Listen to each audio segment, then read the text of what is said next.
얼마 전에 영국 문화원에서 전 세계 사람 중 1만 명을 뽑아서 설문조사를 했습니다. 내용은 80년간 세계를 바꾼 사건이 무엇이냐? 라는 설문조사를 했습니다. 이때 설문조사할 때 한국 사람은 1만 명 안에 들어간 사람이 없다고 합니다. 근데 그 1위로 뽑힌 게 뭐냐면 80년간 세계를 바꾼 사건 제1위.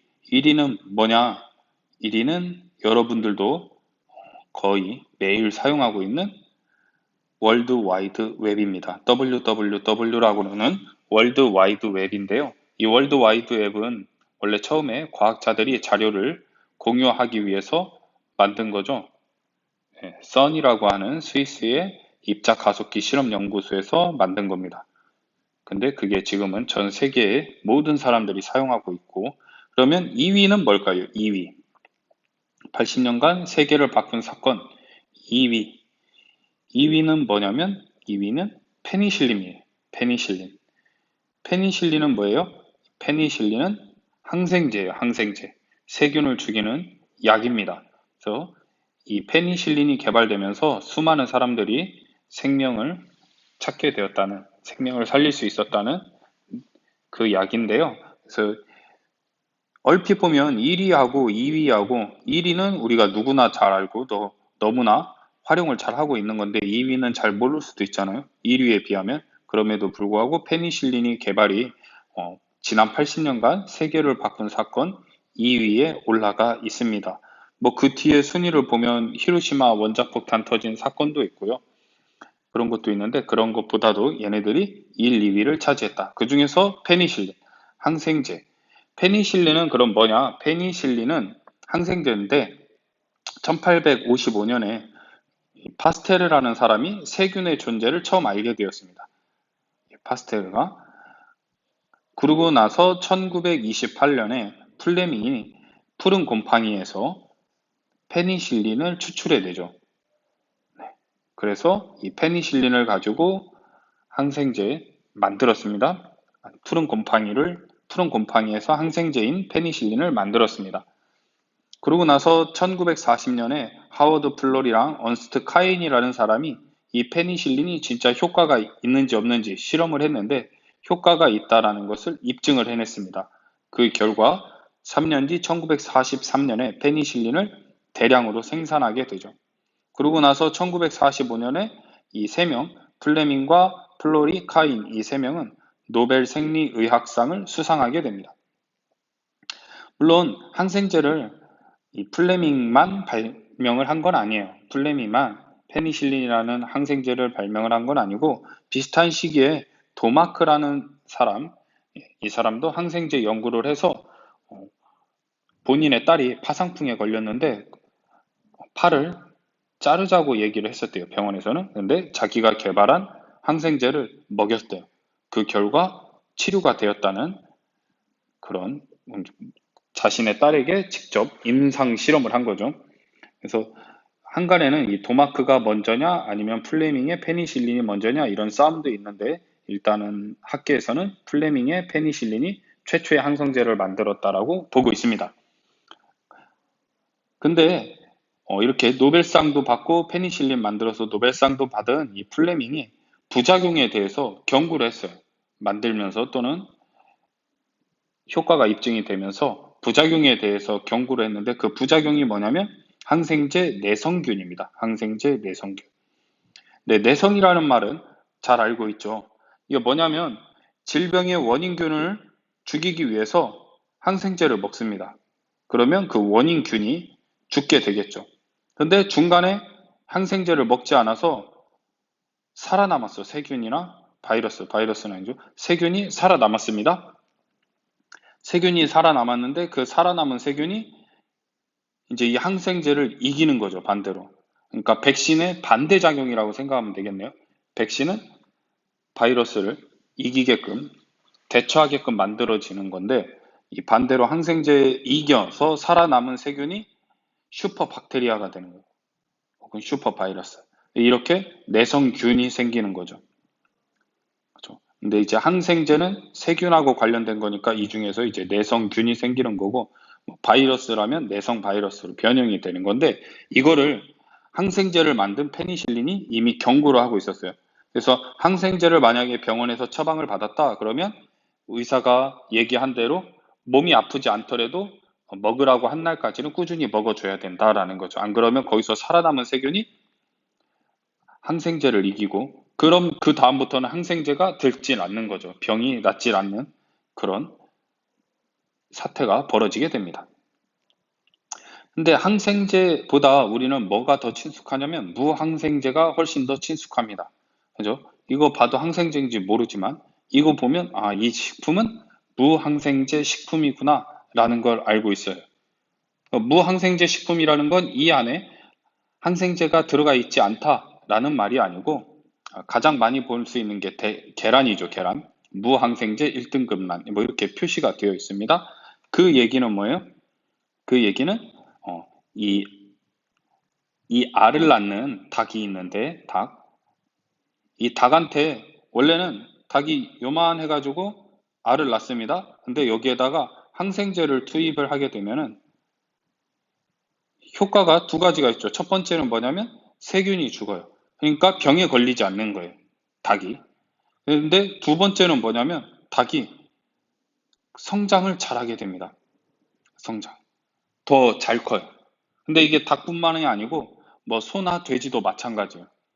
그래서 소나 돼지 같은 경우에는 덩치가 더 커지면 고기가 많이 생기기 때문에 예전에는 항생제를 그냥 막 먹인 거예요. 세균을 죽이기 위해서 먹인 게 아니라 성장을 위해서 먹였습니다. 그러면 더 커지니까 닭도 마찬가지죠. 항생제를 투여하면 더 크고 더 큰 알을 낳게 되는 거예요. 그러다 보니까 항생제를 그냥 막 투여하는 오남용이 생기게 된 거죠. 그래서 그런 것과 구분하기 위해서 무항생제 1등급 난이 이렇게 무항생제라는 말을 붙이게 됩니다. 근데 사실은 2011년도부터는 가축에 항생제를 사용하지 못하도록 규제를 하고 있습니다. 그래서 뭐 마트에 가보면 다 무항생제라고 적혀 있을 거예요.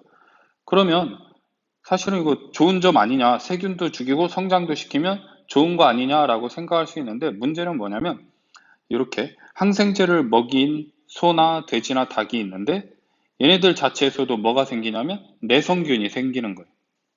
내성균이 번식을 하게 되는 거죠. 이제 이런 것들을 우리가 또 먹게 되는 거예요. 그죠? 이런 것들을 우리가 먹게 되면은 그런 것들이 우리 몸에 들어오게 되는 거죠. 알게 모르게.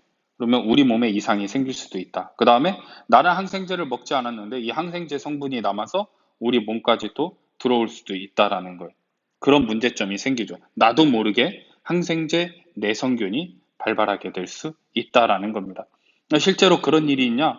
뭐 확실하진 않습니다. 근데 2017년 12월 16일 이대 목동병원에서 신생아가 사망하는 사건이 발생합니다. 16일 오후 5시 44분에 신생아가 처음으로 심정지 발생했는데 7시 23분, 9시 58분 다른 신생아 3명도 심정지가 발생했어요. 그러면서 4명이 연달아 사망을 했어요. 하루에. 이거 굉장히 희귀한 일이죠. 하루에 신생아 4명이 사망을 했다라는 거예요. 그래서 유족이 경찰에 신고를 했고요. 나중에 조사를 하고 심지어 부검까지 했습니다. 이거 예정이라고 나와 있는 것은 18일 이전에 나온 뉴스 기사 캡처한 거이기 때문에 그렇습니다. 근데 나중에 확인을 해보니까 얘네들에게 공통적으로 발생된 이 사망한 신생아 4명에게 공통적으로 나온 세균이 있습니다. 그게 뭐냐면 시프로박터 프룬디라는 세균이 나왔는데 이게 항생제 내성균으로 보고 있어요. 그러니까 확실하진 않아요. 근데 그렇게 보여지고 있다라고 하는 거죠. 근데 그러면 이 시프로박터 프룬디라는 이것은 신생아에게 어떻게 들어갔냐? 그거에 대한 역학조사는 정확하게 이루어지지 않았어요. 알 수가 없습니다. 알 수가 없는데 공통적으로 이런 세균이 들어가 있다. 원래는 들어가 있으면 안 되는 세균인데 그래서 이것이 사망의 원인이 아닐까라고 생각을 하기도 합니다. 100% 이것 때문에 죽었다라는 건 아니에요. 근데 약간 상관관계가 있죠. 죽은 모든 아이에게 나왔다라는 것. 이런 일이 발생할 수 있다라는 거죠. 그리고 이렇게 죽지 않더라도, 근데 이게 일반인 같은 경우에 여러분들이나 성인, 이렇게 다 자란 성인, 건강한 사람들은 항생제 내성균이 그렇게 크게 무서운 세균은 아니에요.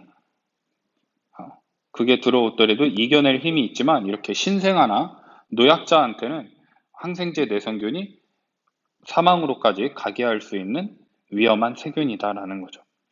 그래서 조심을 해야 돼요. 특히나 어린 시절에는 무항생제 식품을 먹이는 게 좋겠죠. 어떤 경로로 우리한테 들어올지 모르기 때문에. 네. 근데 여러분들 같은 경우에는 조금은 신생아보다 어린 아이들보다는 조금 더 안심을 할 수 있지만 그렇다고 막 먹는 게 좋은 건 아니죠. 이게 이제 오늘 소개할 첫 번째 내용이고요. 두 번째 내용은 영화 제보자라는 것이 있습니다. 제보자.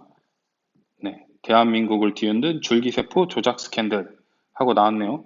근데 개봉이 2014년 10월 2일에 했어요. 근데 실화, 이건 이제 실화인데 실화를 바탕으로 만든 영화인데 실화는 언제냐면 2014년 2월 27일에 유죄 판정을 받았어요. 유죄 판정을 받고 나서 몇 달 있다가 개봉을 하게 된 거죠. 그 얘기는 유죄 판정을 받기 이전부터 영화를 준비를 하고 있었겠죠. 찍고 있었겠죠. 실제로 판정은 이때 받았지만 처음 발발했을 때는 2005년 뭐 이렇게 될 거예요. 네. 근데 이 사건이 뭐냐? 이 사건, 조작되었다라는 이 사건은 뭐냐? 왜 이게 대한민국을 뒤흔들었냐? 예, 이 사건의 연구자가 이분입니다. 이분은 황우석 박사인데요. 서울대학교 교수였습니다. 서울대 황우석 박사인데 이 분이 뭐에 대해 유명한 사람이냐면 줄기세포 배양의 권위자였어요. 줄기세포, 배아줄기세포. 그래서 2004년 2월에 연구한 내용에 보면 난자에서 핵을 제거합니다. 그다음에 난자 제공자의 체세포에서 추출한 핵을 이식하는 거예요. 그러니까 다른 난자에 다른 핵을 이식을 하는 거죠. 이런 연구를 한 거예요. 그다음에 2005년 5월에 기증받은 난자의 핵을 제거하고 환자 체세포의 핵을 추출해서 추출한 핵을 난자에 이식을 하는 거죠. 그러니까 이 사람은 환자고 이 사람은 건강한 사람인데 건강한 사람의 핵을 어, 환자의 난자에다 이식을 해서 이렇게 만드는 거죠. 그러면은 이렇게 해서 나온 이 세포는 이 사람하고 뭐야 어긋남이 없기 때문에 여기에서 자란 세포를 가지고 환자한테 이식을 할 수가 있다라는 거예요. 이식이라는 것은 그러니까 치료에 사용할 수 있다라는 겁니다. 이런 식의 연구를 진행을 한 거예요. 네.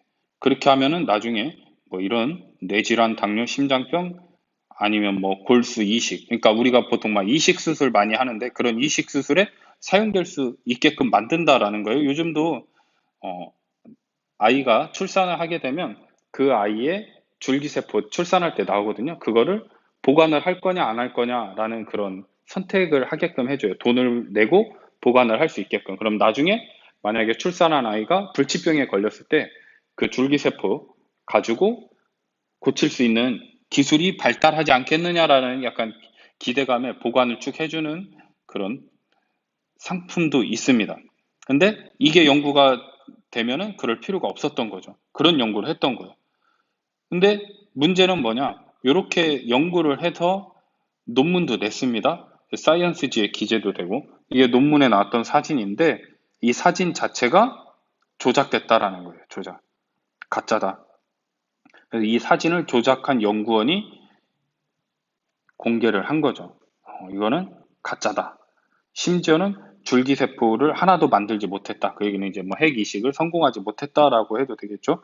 예, 하나도 못했다라는 게 첫 번째 문제가 있었습니다. 첫 번째, 조작. 사진 조작. 논문에 사용되는 실험 결과를 다 조작한 거예요.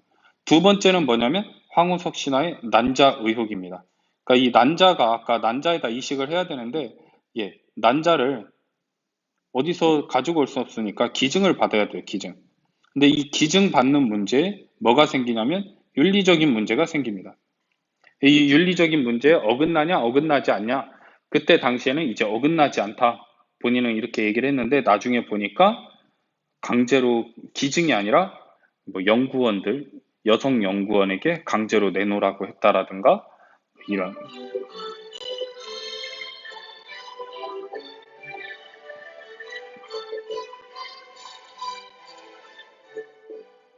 이런 문제가 발생을 했었습니다. 그래서 첫 번째 문제는 조작이고 두 번째 문제는 윤리 문제에 걸려 있었다. 그래서 현재는 거의 이제 완벽하게 묻혀 있지만 그때 당시에는 대한민국이 진짜 떠들썩했었습니다. 왜냐하면 이 연구가 노벨상도 받을 수 있을 정도의 연구라고 보여졌기 때문에 어떻게 보면 이제 그때 당시에 황우석은 거대한 산이고요. 이거를 제보했던 PD수첩이나 몇 명의 기자들은 돌멩이죠. 그래서 계란으로 바위를 치는 격에 이런 일이 일어났었는데 현재는 뭐 이쪽 사람들이 어찌됐건 이긴 거죠. 황우석은 가짜라는 게 판명이 됐으니까. 그래서 과학 연구를 하는데도 이런 윤리적인 문제, 조작적인 문제에서 완전히 해방될 수는 없다. 조심할 부분이 많이 있다라는 말씀을 드립니다.